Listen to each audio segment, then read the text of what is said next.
Good morning, good afternoon, or good evening, wherever you might be in this fine world. You're listening to the Startup Selling Show, talking sales with Scott Sambucci. That's me. Today's episode is a guest episode, and today's guest is Todd Caponi. This is part 3 with Todd. So we had Todd on the show a couple months ago where he talked about the Transparency Sale, his most recent book that he wrote a couple years ago. A more recent episode was with Todd where we talked about how do we apply the Transparency Sale to pricing and negotiations with our enterprise sales. And in this episode, which is, I guess, makes Todd our first 3-time guest, we dug deep into the idea of sales history, the history of selling. Now, you're like, okay, snooze alert, the history of selling, really? There's a reason we wanted to talk about the history of selling. And the reason is that the principles of selling are the same now as they were 40 years ago, 80 years ago, 100 years ago, even going back 400 years.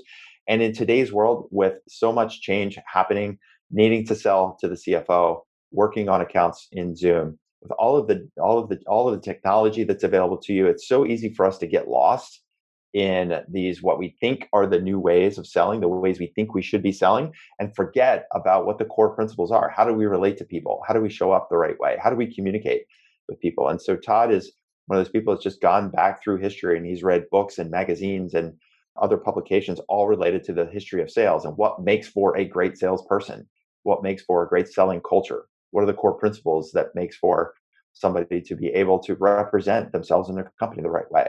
And so those are all the different topics that we talked about in this part of my conversation with Todd. So I think you absolutely will enjoy this. He talked about things like the Salesmanship magazine from 1906 he's read.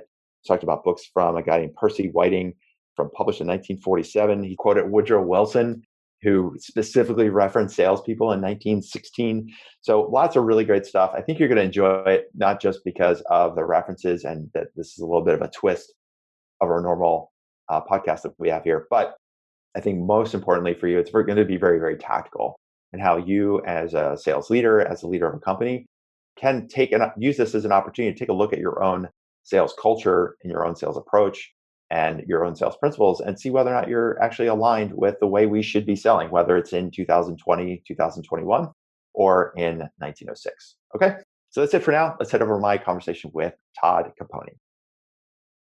You've dove deep into the history books around selling and sales history. I'd love to just chat, take 15 minutes, 20 minutes to talk about that. What got you looking at history in the first place as a discipline, specifically sales history? Yeah, it's funny. Like this weekend when the kids would get busy doing something else, I read almost every issue of 1906's Salesmanship magazine. Like they've got every, 1906.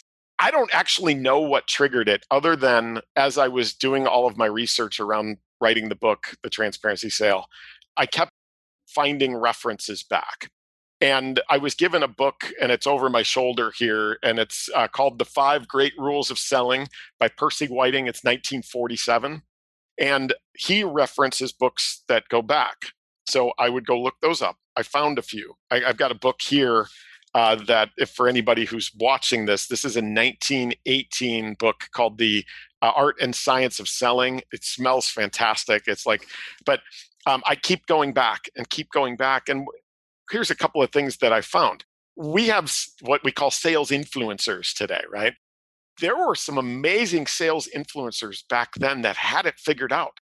What's amazing to me is that I can literally take paragraphs of things that I've read from the late 1800s all the way through about 1930. I could take paragraphs out, drop them in the LinkedIn. You would have no idea that they were 100 to 120 years old. The things that they thought about around, prospecting, around presenting, around negotiating, around, our approaches, around what selling truly is, around the traits of a successful salespeople. They are exactly the same for about 80% of them. There is about 20% that is the wackiest crap you've ever seen. That I like when I find those gems, I'm like, that is awesome. Like, what is that dude talking about? But I find it fascinating that there's just so much gold back then that, as a society, and why wouldn't we? We've forgotten about the influencers of sales past that really laid the foundation for the profession that we're in today. Well, sales is a profession, and I've talked about this with other guests and you and I were talking about this idea of like automation and LinkedIn, and Why doesn't it work? Well, it doesn't work because it's not genuine. It doesn't follow the core principles of what good prospecting is, or what is good, pipeline management and good pipeline hygiene. It's like the tools make it easy for us to do this work, but it doesn't mean that the work we're doing is the right work. Right. And at the end of the day, you just got to go back and what are the core principles around selling? So that hasn't changed for hundreds of years. Back then, so let's go back early 1900s, industrial revolution. We're introducing products to the market. There's not enough salespeople to represent those. And industrial revolution's happening everywhere. The US sees this as a huge opportunity and starts to make investments in the sales profession. As a matter of fact, in 1916 at the World Sales Congress, President Woodrow Wilson addressed the group saying, hey, the days of the back-slapping, hard-drinking drummers of sales have to go away if we as a country are to survive. We are counting on salespeople, right? There was the whole country was counting on salespeople back then, right? Now, that's when we started to see a real shift towards high ethics, high moral standards around sales, right? And that lasted until the 1930s when the Depression hit. And then we saw desperate times call for desperate measures, door-to-door salespeople bringing their kids along that are saying, if you don't buy this, little Janie doesn't eat, right? That kind of stuff was happening and it kind of went down. Back then, though, to your point, sales had to be done face-to-face, right? You could send something in the mail, but for the most part, it was always a face-to-face conversation. Now, you move forward a few years and the telephone's introduced. So we're given this magical gift that allows us from the comfort of wherever we are, as long as we had a phone, I could have a conversation with you and I don't even have to get up. How awesome is that? And then as salespeople, we ruined it, right? We ruined it through auto dialers and spamming and aggressive techniques and hey, call as many people as possible. Let's do robocalls. To the point where not only was technology developed to combat salespeople, right? We get this incredible gift. And then there's another group of technology people that are saying, Dr. Shirley Jackson, who developed the technology that led to caller ID, right? So, caller ID was one. And then it got so bad that the government had to jump in and create, these, the Can Spam Act, right? Or not the Can Spam Act, I'm sorry, the Do Not Call Registry. So technology to prevent salespeople from using technology's great gifts because they ruined it. And then you fast forward a few more years and we're given email, an even better gift, right? That we've got to be able to connect directly. And instead of sending a letter through the mail, which takes days and maybe never gets there, I could send you a message to your inbox, right? Right in front of you. Instantly, I hit send and it's there. And what do we do as salespeople? We ruined it again. We not only ruined it, but technology had to be developed once again to prevent salespeople from ruining it more with, junk email boxes. And then the government got involved again and created the Can Spam Act legislation of 2003. George Bush signed into existence to, create all of these rules around email utilization because salespeople ruined it. And now I look at LinkedIn and I see salespeople ruining that incredible gift where we're given resumes of people and we can hyper target and see their faces and see what they're interested in and ruining that. And we talked about at the beginning here about video, we're starting to ruin that incredible gift of providing video, which gives context to our words in small little packets that I can send out and see if you're opening it on the back end. And we're ruining that one by spraying generic video messages out to the world. And I'm afraid that technology is going to very quickly be developed to help prevent salespeople from, ruining that small group that have ruined it, to help stop it. And eventually, and I hope we don't see legislation that has to be created around these things, but for everybody listening, take a look at the gifts that we've been given as sales professional and use them for their gift, right? We've decided that automation and scale at all costs is the way to win, and it's numbers, numbers, numbers, and we're ruining it for everybody else. All right, folks, we are off and running in my conversation with Todd Caponi. Listen, if you have not yet downloaded a copy of my book, Stop Hustling, Start Scaling, dude, what are you waiting for? Go get a copy. Easiest way to get a copy is go to salesqualia, QUALIA.com/book, salesqualia.com/book. And right there on that page, you'll be able to download a personal copy, a full, complete PDF version of that copy of that book. We'll flick it over to you on email where you can read it on your own. And then that will also add you to our email list where we are ramping up the number of live webinars, trainings, online opportunities to work with us totally free in many cases. We're also pumping out lots of content all the time when it comes to sales tactics and tips, things like how to run a pilot program, how to think about pricing, what should you be doing from a prospecting standpoint right now. All of the questions that you probably have when it comes to running sales at your company or running a sales organization, those are fed right to your inbox each and every week. So do make sure that you download a copy. And if you haven't done that already, and if you have, and for whatever reason you're not on our mailing list or you're not getting the emails that you think you signed up for, just go over to Sales Qualia, salesqualia.com. And there's a place right there on the homepage where you can add yourself to our email list. So that's it for now. Let's head back to my conversation with Todd Caponi.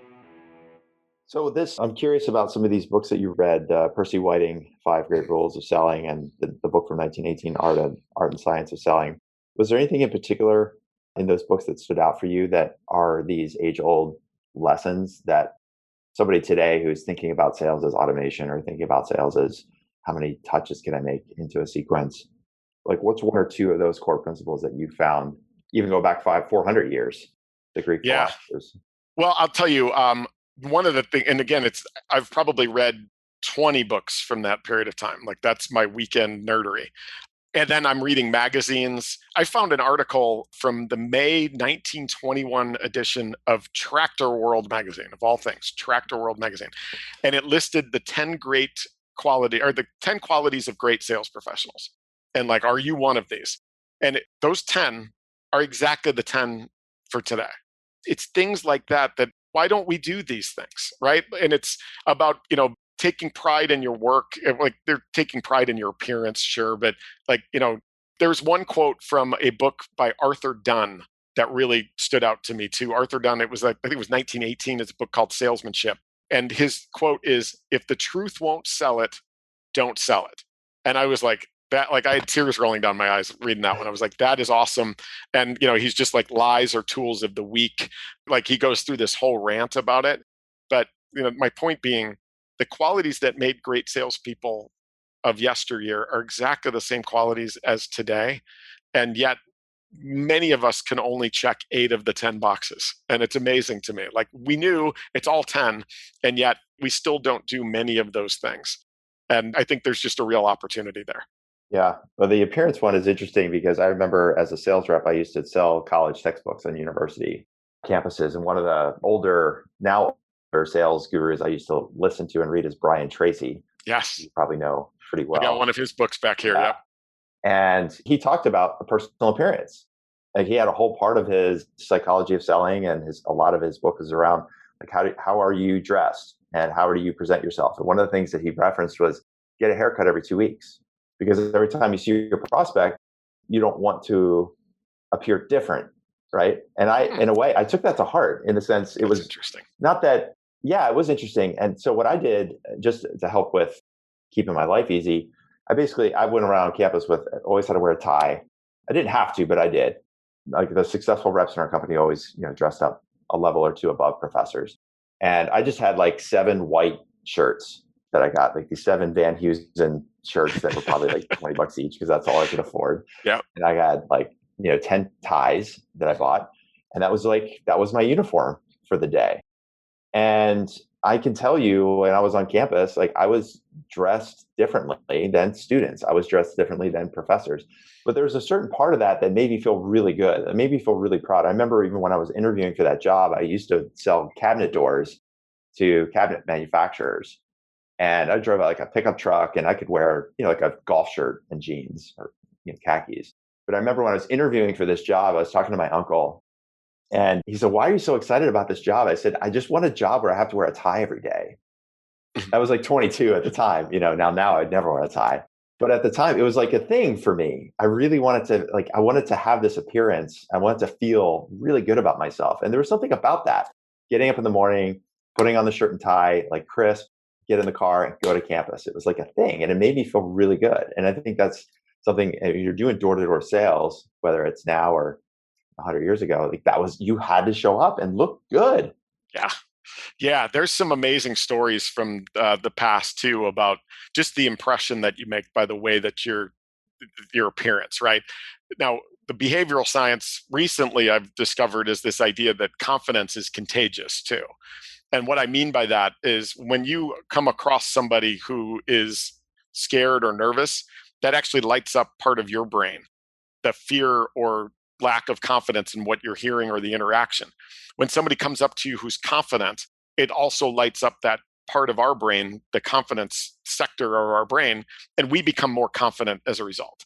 And so when you see somebody that respects what they do and comes to you with a level of confidence, inherently subconsciously makes you more confident. And so I always felt that like I had to be taught the lesson in a harsh way, meaning my first real sales job out of college, I was selling overnight shipping for a company called Airborne Express, I who know that no longer, company. I interviewed yeah, for them. no way, no way. Yeah, Yeah. I think they got acquired by DHL or somebody Yeah. eventually. Yeah. But I interviewed with them a long yeah, time ago. and at the time, you had to wear a suit every single day, and I had no money, so like mine were TJ Maxx suits that and like the poor tie. But I was exactly like you. They gave us a company car, which at the time I thought was the coolest thing in the world. But it was a baby blue Chevy Corsica, so it was like the most sedan of all sedans. And they would come and randomly audit you. And if they found candy wrappers in your car, if you weren't using a wooden hanger to hang your sport Mm. coat, they would dock you commission dollars. Like if you didn't have a suit when they show up, you'd get so when I first got out of college, I had to be taught that the hard way. And like you, I learned to realize that when I walked in and I was taking pride in the way that I looked, the customer's reaction was an awful lot different than if I walked in like I am today wearing a t-shirt, right? It subconsciously created an impression and that they knew that back then. And I think it's interesting to see the dynamic that's going on with these Zoom calls now and to see how people are showing up to Zoom calls. I Mhm. haven't even been on a Zoom call in 6 months where somebody was wearing a sport coat. And I find that to be interesting. I don't know if it's a bad thing. Like I almost want to dig in and see are we creating the same sorts of impressions on these Zoom calls? But is there an opportunity to stand out by looking really, really sharp on your Zoom calls today too? Well, and just general environment where you're at, right? You've got the Yeah. bookshelves behind you. The lighting is good. I mean, I went and invested in some really nice lights. So regardless of the time of day, I've got good lighting. Yeah. Got a background. I've got my logo in the back, and there's more I could do, and that I'm planning to do. I'm always still surprised though when I get on a call and it's like dark or somebody's got the window right behind them, or Yeah. at a minimum, you just use the background that Zoom gives you, and it's like a free. Like, yeah, like the Golden Gate Bridge, just put that on your background and log in. And Exactly. like, yeah, I get it. We're all working from home and things are crazy and there's laundry and dishes and all of that. But you don't have to show me. It looks pretty simple. But this, Yeah. going back to your sales history, it's like the reason it matters is because it matters and it's always mattered. Yes. And it's not Exactly. going to change. And I'll tell you the thing that I was actually spending this morning on, and again, I haven't figured out how to monetize any of this. Like I just find it to be interesting. But the thing, I was interacting with a professor at the University of York in England at like 7 this morning on this topic. It's this idea of, sometimes you see people on LinkedIn write things like, why aren't our colleges teaching sales? Why aren't we teaching sales as a profession, as a part of curriculum in undergrad and graduate studies? Now, what I found pretty quickly and through like reading that salesmanship magazine from 1906 where I went through the whole year on a Saturday is that we used to Oxford, Wharton School had it, Ohio State University, they were teaching sales classes in 1906, 1907, 1910. There was a guy named Arthur Sheldon that had a correspondence course. He had 10,000 people that he taught sales through a correspondence course, which is incredible to me. And then I just stumbled upon in 1906, a school in Boston, a public school, had a sales class in Boston in 1906. So by the mid 19 teens, there were like universities had this, it was pervasive, and then it disappeared. And now today, sales is a major at a few. Yeah, it's coming way back. We had Greg Accardo, who runs the sales program at LSU. Yeah. And there's like 100 of these programs all over the country. But I was shocked when he told me that because 20 years ago, that didn't exist. Right. It's coming back again, right? So it was high and then it dropped down, and then now we're starting to see it come back again. My interaction with this professor over in England this morning is he had written a whole bio on Arthur Sheldon, the guy that created this correspondence course that had 10,000 sales reps go through it. And I was trying to get from him what happened. And he actually pointed me to studies. So I've been printing off these studies in my research. But what I found is a couple of things. Number one, at the time, there was a disconnect between what was taught and what the real world had to offer. And that as people were coming through these programs and then getting hired by companies, when companies didn't align with those philosophies or were like, who the heck taught you that? Some professor that's been sitting in a room for 30 years is teaching you how to sell, because sales changes every day. There was a huge disconnect. And as a result, the value that these students were getting through these programs was not equating to value in the real life. And as a result, they became less popular and then all but disappeared after World War I and especially after World War II. So just some interesting things there around sales education and how that has changed over time based on what's going on in the world. And it's interesting to see what are the impacts of 2020 going to have, not only on the sales profession and whether, how quickly we go back to the face-to-face world, but the impacts on education and the organizations that are designed to help create future sales professionals. Yeah, that's a topic that Greg Accardo at LSU, we talked about this a lot. And in some ways, I think it's going to be adaptive, right? There's, I think, much better public-private partnership now with universities. It comes back to the money, right? Universities are looking at placement rates of the graduates and jobs. Mm-hmm. And there's lots of sales jobs because the profession has gotten so specialized, SDRs and CS and account execs and all of those things. So it's good business to be able to place your students. And I think in today's environment, it's going to be, better for students to be able to come out because they're going to be more adaptable, more flexible. They're going to be more comfortable with the technology. I think the trick is making sure they're still learning those core principles, whether they're from 1906 or 1942 or right. Just make sure they're clear. Just because you know how to use Salesforce doesn't mean you know how to sell.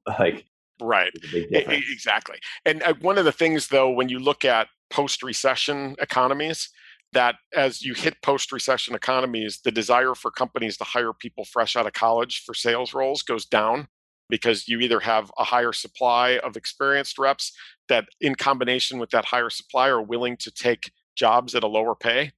If the economy gets hit any worse, right, and you have this glut of salespeople, middle-level managers that are willing to take a pay cut and to be experienced reps at a lower dollar amount, then the desire to hire people fresh out of college goes down.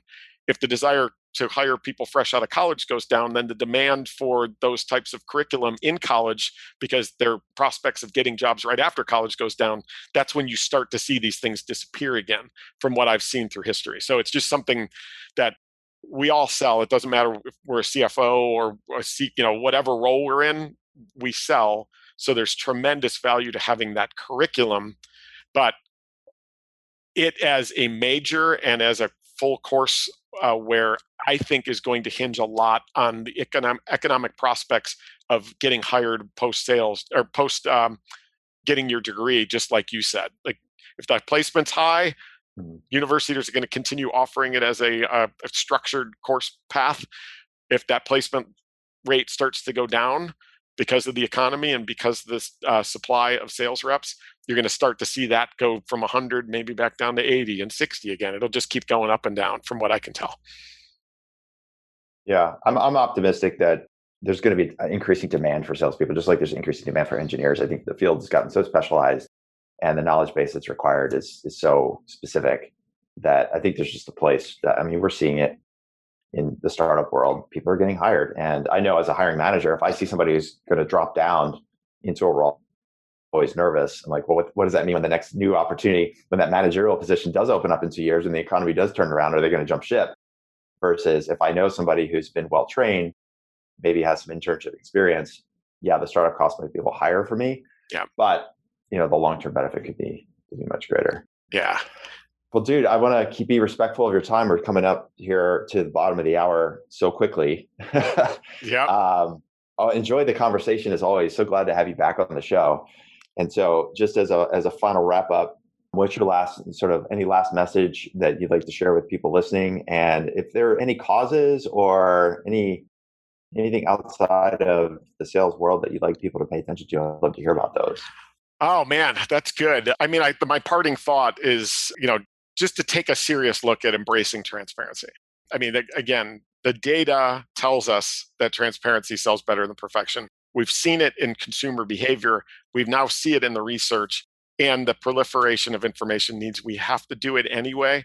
Try it. Like to your point, go do a couple of tests. Like, when I had discovered all of this stuff, and then the first time I tried it in a live example, and I watched the magic happen of a deal that should have normally been a 6-month sales process, chock full of an RFP and a big dog and pony show. They threw out the competitor and decided on us in 10 days and never did their RFP. And I was like, there's magic here. Like, I've got to go figure this out. And it led to me writing the book and quitting my job, which is insane. But I'm telling you, give it a try. Whether you're investigating through my stuff or in your own efforts, you got to go give that a try. I think just the time is now, and it's never been more important. And then you couple that up with the fact that for buyers, consensus selling was always hard, but consensus buying is not only harder, but now that buyers are all remote, it just got even more difficult. That they can't just walk down the hallway and just be like, hey, Scott, did you see that? Like, are you cool with, it's got to be a formal discussion, a formal meeting. It's just, there's so much friction in the buying side that transparency is just such a core element to remove the homework for the buyer, remove the friction, stop wasting their time. So that for me is the big one. And then, my causes, like, gosh, right now I haven't been good about that. My personal cause is trying to take the massive brains and influencers of the early 20th century and try to bring new life to them in any way that I can.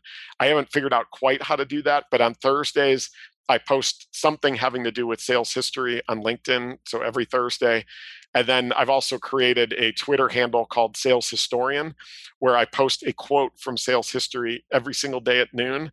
And some are the crazy stuff. Again, 20% of what I found is nuts. So like some of the crazy quotes, but a lot of them are things that if you took them and you applied them to your world today, you'd find tremendous value in, I believe, but obviously I'm a little biased. Well, we had one of our recent guests, a guy named Doug Sandler. You probably recognize the last name. Yeah. From Sandler. And he's a podcast guy, and he runs his business podcast, which has, millions of downloads.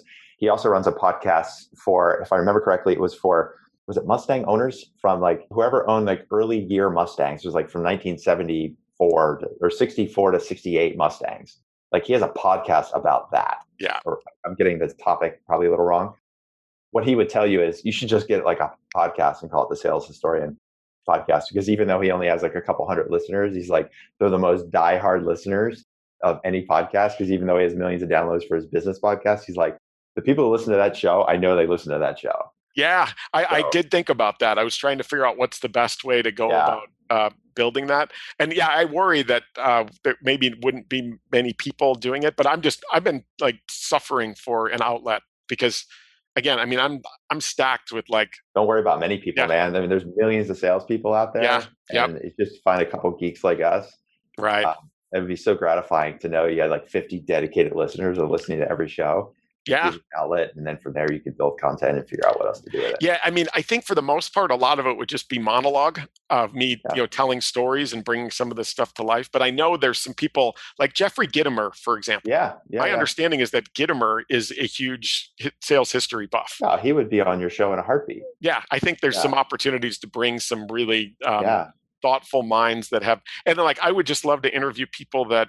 I lost my dad earlier this year, but he had been in sales for, he was 98. So like he lived a great long life, but he was a sales guy from the time out of college when he was 20 till like his 70s, he was still consulting. Like to find people like that I could go grab and just like, tell me about what that was like. I think that would be fascinating. And then there's also a guy here in Chicago that's, I've done a little mentoring for, but he used to sell door to door in Chicago's projects.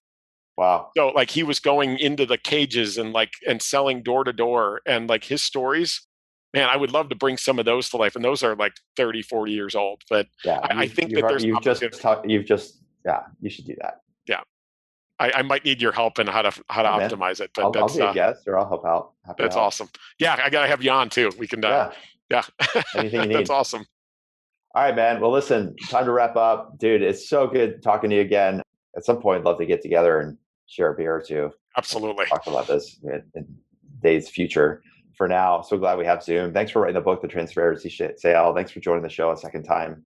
And we'll make sure we have links to a lot of the stuff that you referenced here as well. And I'd love to get a link to that paper you mentioned at the top of the section. Yeah, it's protected. It's like I had to have a subscription to it, but that's okay. Yeah, I think there's a summation out there that I can grab. And then I wrote an article pulling a lot of the data together. Yeah, so just share that article because that could be our core, so people can start their own tree if they're interested in just kind of seeing where cool. Got the research.